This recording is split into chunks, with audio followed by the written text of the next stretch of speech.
Welcome to the Bald Brad Show. It is Monday, January 22nd, and Joe Biden, good old Joey, is still, by far, the worst president in American history. Patriots, it's so good to be back with you on this fine Monday morning. I hope you had a lovely weekend. We got a lot of news to cover here with our lead story here of Ron DeSantis, also known as Ron DeSanctimonious, suspended his 2024 presidential campaign and endorsed Donald Trump. It wasn't just his campaign that got suspended. According to Donald Trump, we've officially retired the name DeSanctimonious. So now he is just back to Ron DeSantis, but he did in fact end his presidential campaign, which we all saw coming. Next up is just Nikki Haley. But here's a little bit of Ron DeSantis giving his speech and suspending his campaign. Let's roll. Nobody worked harder, and we left it all out on the field. Now, following our second place finish in Iowa, we've prayed and deliberated on the way forward. If there was anything I could do to produce a favorable outcome, more campaign stops, more interviews, I would do it. But I can't ask our supporters to volunteer their time and donate their resources if we don't have a clear path to victory. Accordingly, I am today suspending my campaign. I'm proud to have delivered on 100% of my promises, and I will not stop now. It's clear to me that a majority of Republican primary voters want to give Donald Trump another chance. They watch his presidency get stymied by relentless resistance, and they see Democrats using lawfare this day to attack him. Well, I've had disagreements with Donald Trump, such as on the coronavirus pandemic and his elevation of Anthony Fauci. Trump is superior to the current incumbent, Joe Biden. That is clear. I mean, to be fair, it doesn't take much to be superior than Joe Biden. Hell, if you have a house plant, that thing is superior than Joe Biden. But hey, kudos to Ron for stepping up and backing who a lot of the Republican Party is going to back, and that's Donald J. Trump. Hopefully number 47 in office. But what's interesting here is that, I mean, look, everybody saw that him, Vivek, Cotton, Haley, like none of them had a path to the presidency. So what is Haley still doing in there? Because you have Ron DeSantis basically being in second place the entire time. So what the hell is Nikki Haley doing? Well, I'll tell you what she's doing here. This one's going to piss you off because Nikki Haley has the cojones to question Trump's mental fitness. Where did we see this tactic before? God, I know where I've heard it somewhere.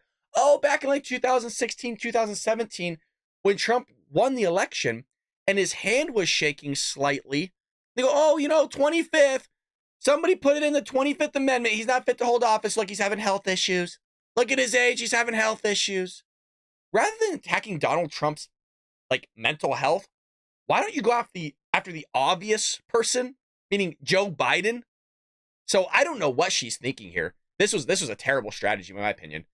Presidential candidate, Nikki Haley, ratcheted up the rhetoric against her top rival, former President Donald Trump, by questioning his mental fitness. How do you think that's going to land for you, Nikki? Probably not well. The swipe took place in the run-up to the New Hampshire primary this week after Trump recently mixed up Haley's name with former House Speaker Nancy Pelosi when talking about security during the U.S. Capitol breach on January 6, 2021. Did he mix them up? Or Trump's very tactile. We've said this time and time again. When he called Kim Jong-un Rocket Man, it wasn't just he threw it out there. A lot of people don't realize this. If you read, not Nikki Haley, if you read Sarah Huckabee Sanders' book, she actually talks about how Trump really thought that process out. It wasn't like he just throws stuff on Twitter. He's very tactile. He's very strategic. So I don't know for sure if it was a slip up or he's deliberately trying to conflate the two together, which would be a smart move because a lot of people don't like Pelosi. Okay, she's a nasty woman. She's corrupt. Almost as corrupt as Hillary Clinton. Almost as corrupt as Joe Biden himself. Last night, Trump is at a rally, and he's going on and on mentioning me multiple times as to why I didn't take security during the Capitol riots, why I didn't handle January 6th better. I wasn't even in D.C. on January 6th. I wasn't even in office then, Haley told the crowd in New Hampshire. He could have slipped up. I don't think that has to do with his mental problems. You guys have heard me time and time again here. I'm only age 34. I slip up time and time again. So the more and more you talk, you have so many things on your mind that, yeah, you're going to screw up every now and then. You're going to say the wrong name every now and then. So it does happen. If it's a consistent habit, you are seeing it all the time, then sure, I think there's a question that should be proposed of, is he fit to hold office because of his mental problems? Like Joe Biden, who isn't just in like a blue moon gaffe or slip up. It's all the time. And that's why I say his teleprompter is undefeated, which is a remarkable stat because it's going on 3 years now and the teleprompter has not lost. So, I mean, you've had sandbags win. You have steps of staircases winning against Joe Biden, blades of grass, probably, cables, meaning camera cables that are on the floor of the Oval Office, which is White House staff is fearful of him tripping over. That's a real story, by the way. So again, it's such an odd strategy to me that she would go after him. And there's a lot of rumors out there that Democrats are just really piling in the votes and switching from the Democrat Party, the Republican Party, to vote for her to try to get Trump not elected again. So it kind of says a lot that Nikki Haley here has a lot of like Democrats supporting her.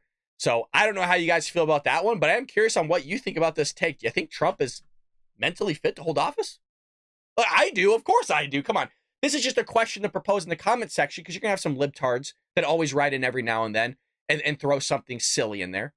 But Nikki Haley was in charge of security, Trump said in New Hampshire. We offered her 10,000 people, soldiers, National Guards, whatever they want. They turned it down.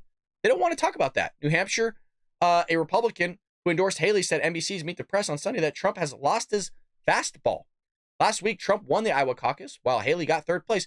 Gee, well, I mean, look, if his mental acuity isn't there, if he's not all there in the head, what does that say about you, Haley? The fact that you were in third place, that you're not polling as well as a guy that's mentally off, really? So that's the tactic she's going to go with. And if that wasn't remarkable enough, speaking about mental finesse here, I know it's crazy. Kamala Harris on Biden's mental sharpness. He is extraordinarily smart. I got to try to hold it together. Can see around the corner. They think we're idiots. It's like, how many stories do we have to hear that's just so outlandish that all you could do is laugh? Look at this idiot up here. This is the border czar, by the way. This is the lady that was put in place by Joe Biden to fix the border. But don't worry, you guys. He's extraordinarily smart to put her as VP. He's extraordinarily smart to put her in the position of fixing the border. But hey, on top of that, he can see around corners, you guys. Somehow he hasn't seen the 10 million illegal aliens pour in the country. Somehow he hasn't seen the fact that China is eating our lunch. China's kicking our ass on so many different levels. He hasn't figured that one out. Somehow he hasn't seen around the corner that Iran is spending billions of dollars on terrorism, of which now has just damaged our military bases in Iraq and has hurt our military soldiers. He hasn't seen any of that. I mean, the list, there's a laundry list. There's a laundry list. But don't worry, guys. He's sharp. He's sharp as a whistle. Vice President Kamala Harris defended President Joe Biden's mental sharpness as voters continue to express concerns about the 81-year-old's ability to perform his job. It's the first time me reading this. Harris made the remarks while on the campaign trail in South Carolina in an interview that aired on Sunday on ABC's News This Week. Quote, this is going to be good. You just know it. I spent a lot of time with President Biden, be it in the Oval Office, in the Situation Room, and other places, probably his bed. You know, he's always sleeping. He's extraordinarily smart. I could barely get it out of my own mouth. He has the ability to see around the corner. I can't do it. I'm so sorry, guys. I'm doing my best.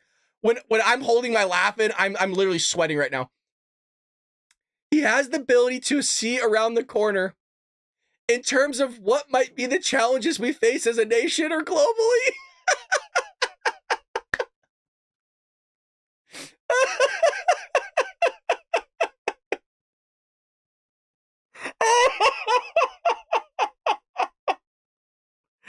Oh my God.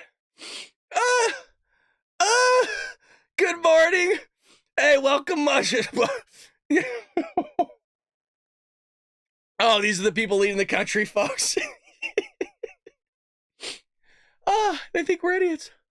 Harris said that the support that Democrats were seeing on the ground in South Carolina showed people applauding quite loudly. Yeah, well, we've seen people also go, 4 more years, 4 more years, 4 more years for Joe Biden. No, we get it. We get it. It doesn't mean anything. People are loudly, whatever hell, applauding this guy.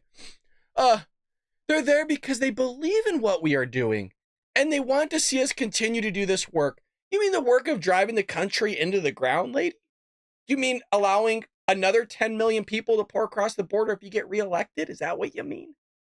Do you mean giving Iran just, free reign to run roughshod on our merchant vessels and our military bases in Iraq and go after our military personnel? Is that what you're talking about?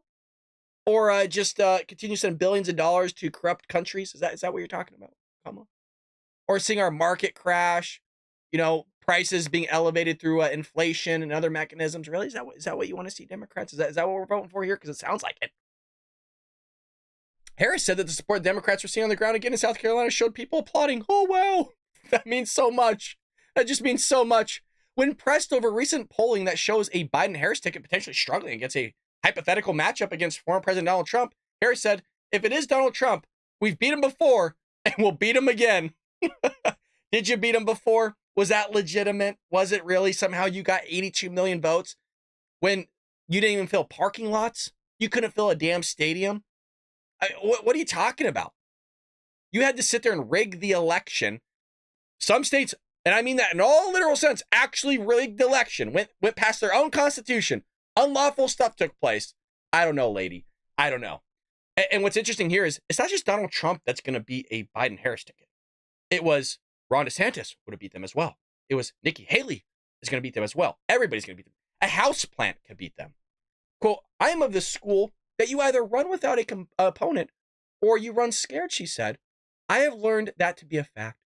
And that is the way that I feel about any election. So absolutely not. You can't take anything for granted, and we have a duty, a responsibility to earn this reelect. Harris said the campaign's challenge with black voters was relaying the administration's accomplishments. Guys, it's so much bullshit, it's hard to actually say.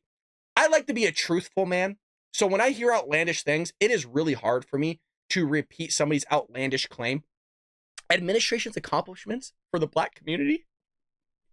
They think everybody's idiots, regardless of race. You're all idiots somehow. And so if you're a Democrat, don't you take this as like a slap in the face? Like, I'm not about race. Again, I'm more about character. But let's play in this just for a little bit here. Let's play their game. If you're a black person, and I know some people in here that watch a show are black, doesn't that feel like a slap in the face? Like what they're doing for the black community? Like, you don't have to look around, right? These are the same people that think you guys can't get IDs to vote, which is racist. I think you could get an ID. I think you could be just as successful as every other race out there. It has nothing to do with your, like, what the fuck? Like, what does you and your skin color have to do with anything? I say this all the time. It's obvious, but what? Like, somebody explain this to me, why Democrats are still pushing this, like, mythical agenda that there's some nameless, faceless, shadowy figure holding people of color down. People of color are just fine. They're smart. They're intelligent. They're just like the rest of everybody else. What the hell is this guy talking about? I'm saying what the hell he's talking about because he said, oh, well, if you ain't for me, then you ain't black or some stupid. I'll keep you all back in chains. Like, this guy's an idiot. And so is she, Kamala Harris. So anyways, but don't worry, guys. This was also echoed by White House Press Secretary Karine Jean-Pierre. We covered it. She said she would take anybody to compete against the stamina of the president. Like, what are you gonna say? This is the best they got. This is the best they got, you guys. Knucklehead Joe, that's trying to give his entire focus and brain power to that microphone, and you got this lady here that tosses word salads around, doesn't ever know what's going on, can't fix the border. Hell, she couldn't even fix her own state of California. And what's wild is she wanted to be president. At the same time, Gavin Newsom in California, that just completely ran this country into the ground, the state into the ground. Now I sound like Joe Biden. Wants to run for president too. So we're going to see, as I mentioned, rumor is Joe Biden's out in March. We'll see if that comes to fruition, because I also heard rumors that when Joe Biden was going to announce his re-election campaign, that Karine Jean-Pierre was going to be out. I think it was April of last year, and now she's still around. So we all know that Joe don't like her very much, is why you see John Kirby on the podium a lot. So we have that happening, but goddamn, that's too good of an article, was it not, folks? That's probably the best. That's probably the best news article of the day. We also have Biden being flamed after bragging about celebrating 3 years of the dream team. People are saying it's a nightmare. Hey, if this is the dream team, man, holy lordy. First, you got Nikki Haley saying Trump's mentally unfit, which is BS. Then you have the opposite, Kamala Harris saying Joe Biden is sharp. Like everything's ass backwards, upside down. And now you have this knucklehead coming out and saying, the American dream. Critics of Biden slammed the world leader on social media Saturday after he shared a photo bragging about America's dream team. Users took to X to loudly dispute his statement and picture, which included Biden, his wife Jill, Vice President Harris, and her husband, second gentleman, was it Doug Emhoff or however the hell you say his name, at the White House. I forgive me for laughing, you guys. I'm still stuck on the fact that he called it a dream team and the fact that Kamala Harris thinks this guy's mentally sharp. This guy's mentally sharp? Are you kidding me? Look at that. Jesus Christ. The picture depicted the four of them standing in front of one of the White House's doorways, flanked by Christmas trees. Biden's caption indicated that he was sharing the photo to commemorate the 3 years to the day that he and Vice President Harris were inaugurated. He wrote, 3 years with the Dream Team. Despite Biden's characterization of the Dream Team, the president's approval rating is a record low in January. With only 1/3 of U.S. telling an ABC News poll that they approved of his job performance. Not only is this poll a record low for Biden's presidency, it is the lowest approval rating of any president in 15 years. Since George Bush's low approval rating between 2006 and 2008. Hey, but don't worry. Hey, he can see around corners, you guys. Careful, okay? And somehow you didn't see this one coming, huh? So sharp, so sharp. The approval rating also puts him below former President Donald Trump's current approval rating. As the 2024 presidential election season heads into full swing, many of the concerns of Biden's post reflected his unpopularity. Conservative commentator ripped the president, stating, "This isn't a dream team, it's a nightmare. The Biden administration has ruined the U.S. border and economy. Shame on Biden for celebrating his last 3 years. He should be apologizing and resigning. No wonder Biden's approval rating is historic lows." Author and Red State columnist responded to the photo, asking, "Whose dream? Not my family's." No, it's a dream for illegal immigrants, you guys. It's the dream for Ukraine. It's the dream for Iran. It's the dream for Hamas and Hezbollah. That's the dream he's talking about. This is the dream team that's financing all this stuff, folks. There's some truth to what he is saying. Hollywood actor conservative Dean Cain, a Superman, shared a GIF which asked, "Are you ready for some BS?" We get it every week with Green Jean-Pierre. Hot Air associate editor simply replied to the image, "Nightmare." Another person said, "Nightmare team for Palestinians." Market analyst and commentator Jeff Carlson added, "A team of puppets. 3 horrific years resulting from a fraudulent, fake presidency, open borders, tens of millions of illegals, destruction of major cities, inflation, corruption, wars, debt, and weaponized DOJ, national division, and targeting of their political enemies." All right, none of them wrong.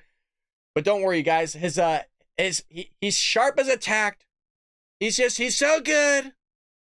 I mean, I know I say it a lot, you guys. It's degrading how stupid they think that we are. And it's honestly, if you're a Democrat, isn't it even more degrading the fact that they're talking to you guys like this too? You libs, you Dems that are somehow shuffling in here every now and then. We know some of them watch. Like I said, the comments are starting to kind of exploding a little bit with some of these liberals. You know what I mean? That are snowflakes. They can't process what we're processing here because we're up here, they're down here. You know what I mean? I'm not saying we're holier than thou or anything, but we can make connections here. They cannot. Because why? This isn't working in the same way for Joe. This isn't working, but somehow he's so smart, you guys. He sees around corners somehow.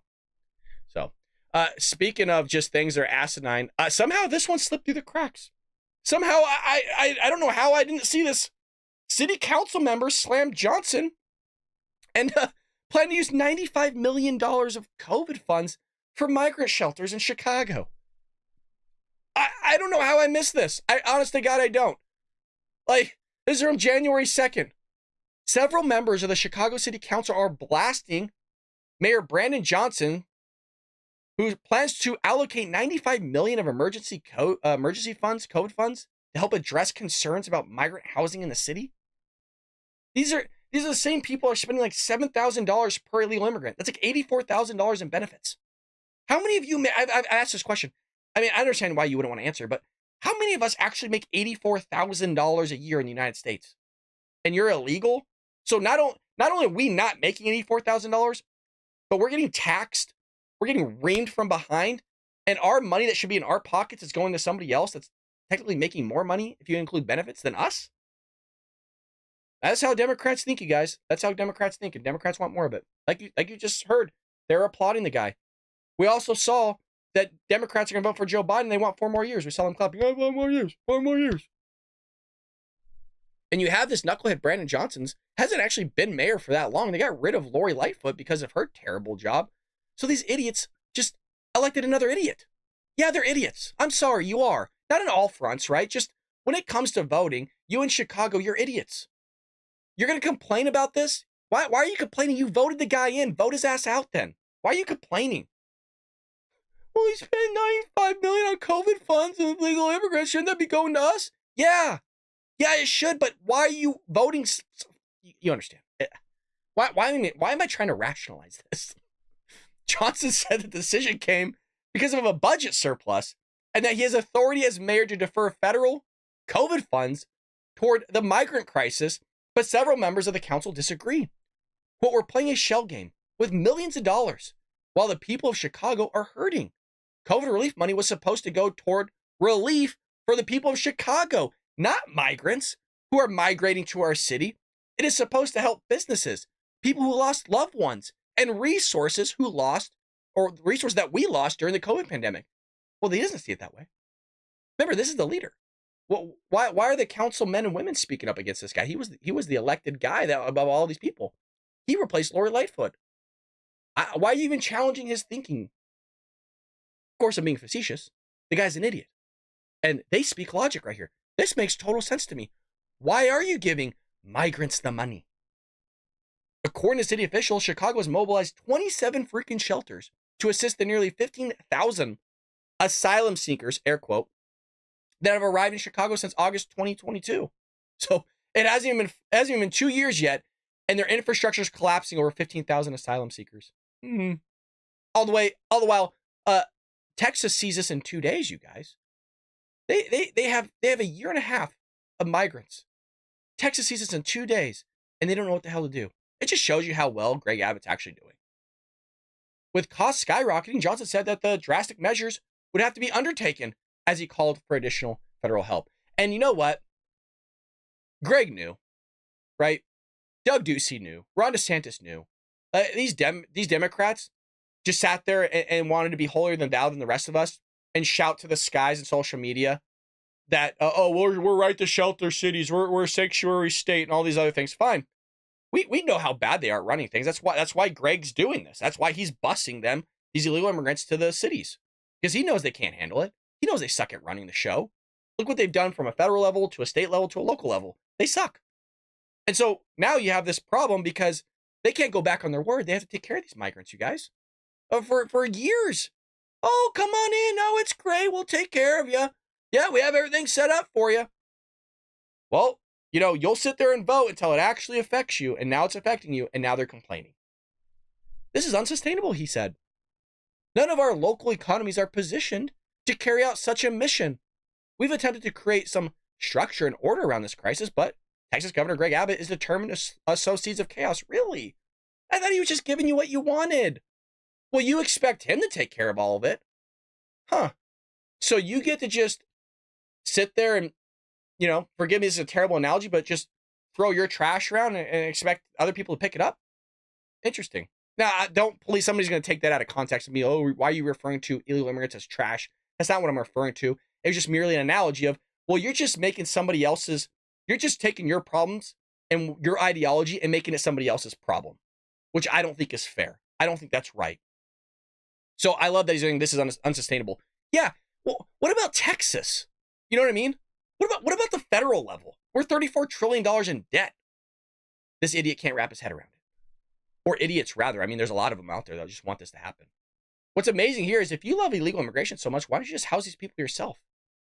I mean, I've always said this. If you guys want to clear a lot of things up, if you want illegal immigration to be funded, if you want a lot of these liberal policies to be funded, allow people to vote with their wallet. All you have to, how? All you have to do is, in the same way, on your tax form, on your federal tax form, in the same way, there's a box that's checked. Hey, would you like to contribute $3 to the presidential election or whatever the hell that says? Why don't you just have a box that you could check right there? Hey, do you want to donate, I don't know, $500 to illegal immigration? You want to donate $25 to climate change? Let's do it. Put it on there. See how many of these libs and dems actually contribute their money to it.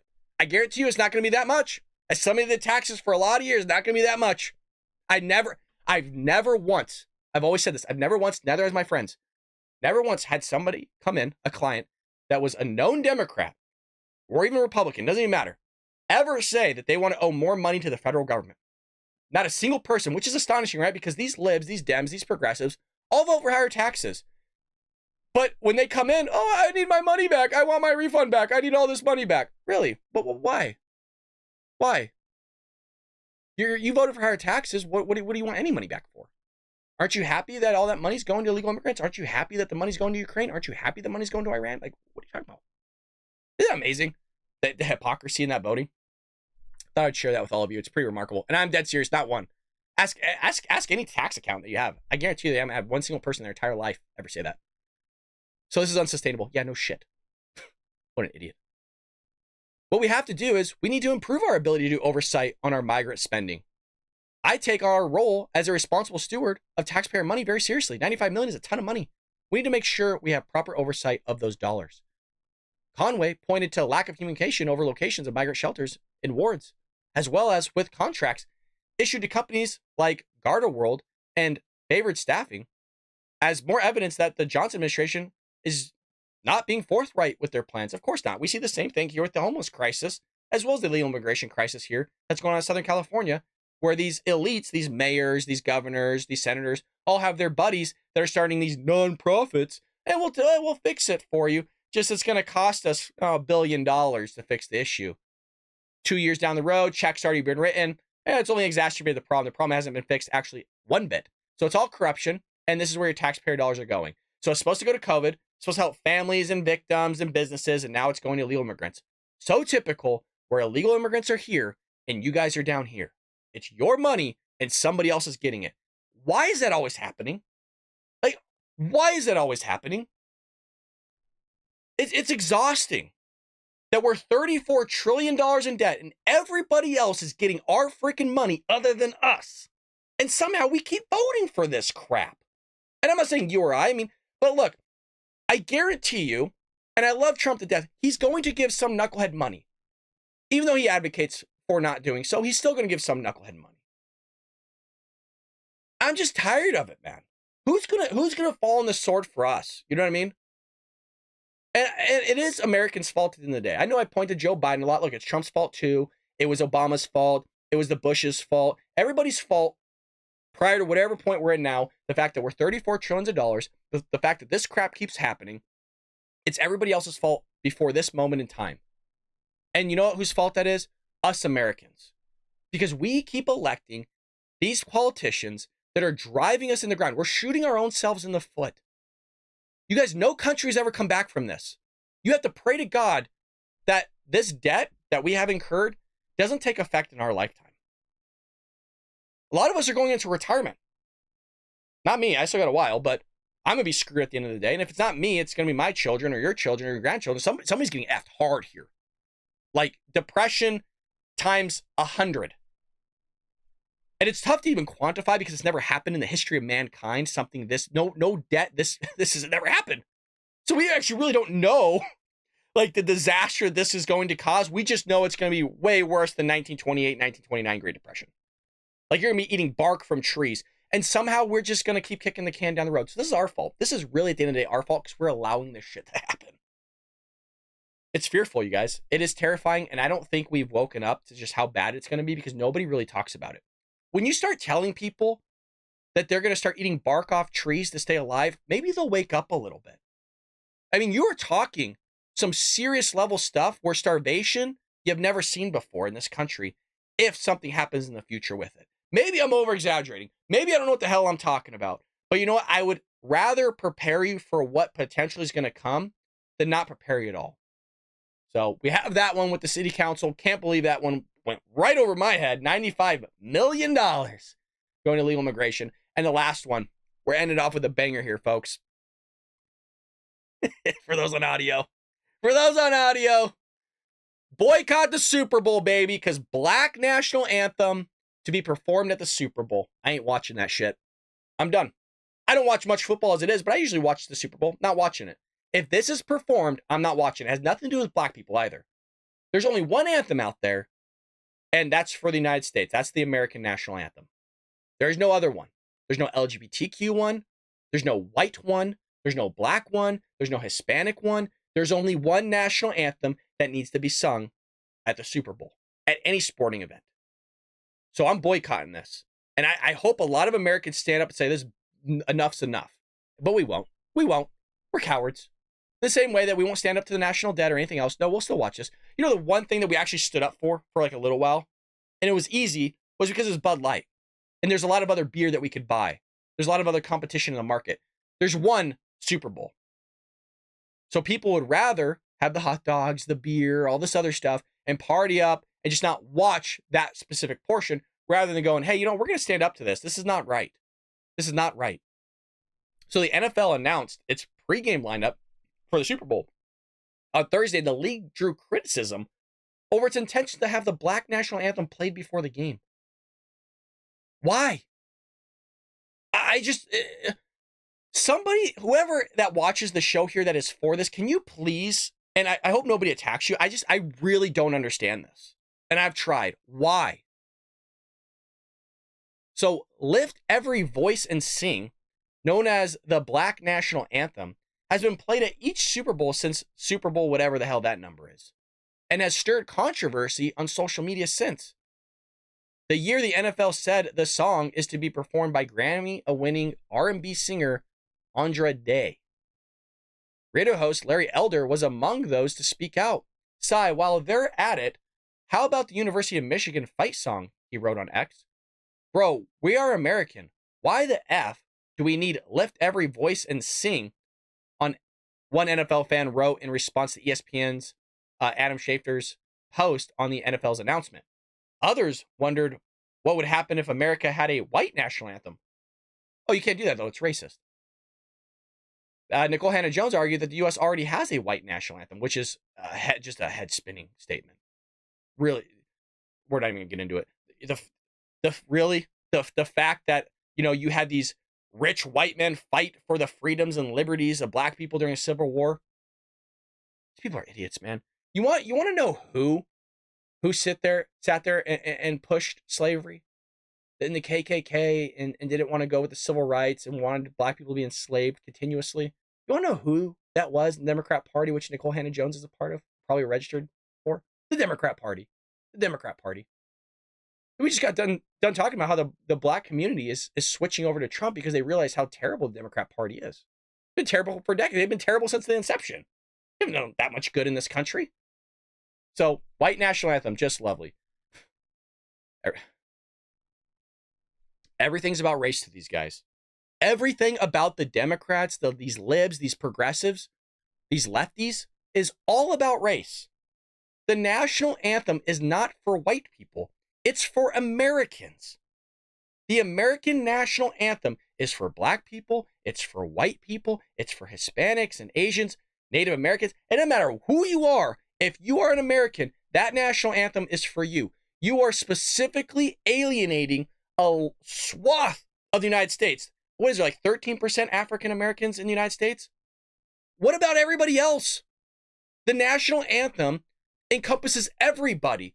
So for somebody that pushes this progressive bullshit all the time, and equity, diversity, and inclusion, how inclusive is that when you're alienating the majority of America with a black national anthem? Not very inclusive, is it? Whereas the thing that's actually inclusive, that unifies the country, that brings everybody together, that builds for hope and cohesion, is the national anthem. That's not working for them. Am I making sense? Like, I don't know. I'm in my own closet, my own bubble here. You guys are the ones that kind of hold me accountable. You keep me in line here. I feel like it's logical. I feel like it's common sense. You know what I mean?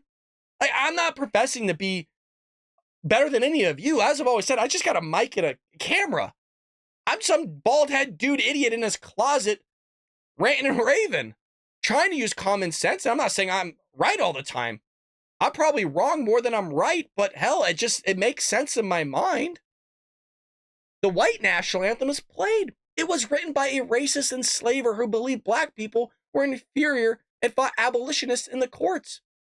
The Star Spangled Banner, pointing to a 2016 Smithsonian article on the composer. So was the Declaration of Independence, and the Constitution was probably written by some slaveholders as well. Not what, probably was. So are we just supposed to trash that? According to them, yes. There has been actual Democrats that said the Constitution and Declaration of Independence should be thrown in the trash. Quote, should be thrown in the trash. Forgot the dude's name.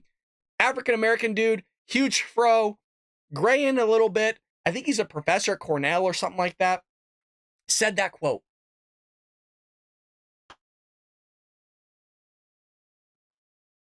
I don't know, you guys. I don't know if these people are just not being educated. I don't know if their head's not on straight. I don't know if they got kicked in the head at some point in their life. I don't know if somebody like slammed the cupboard door on their head. I don't know. That's what it sounds like to me.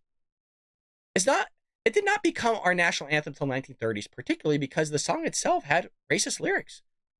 You all really should not boast about historical ignorance so loudly in an effort to constantly be about the country you remain atop of.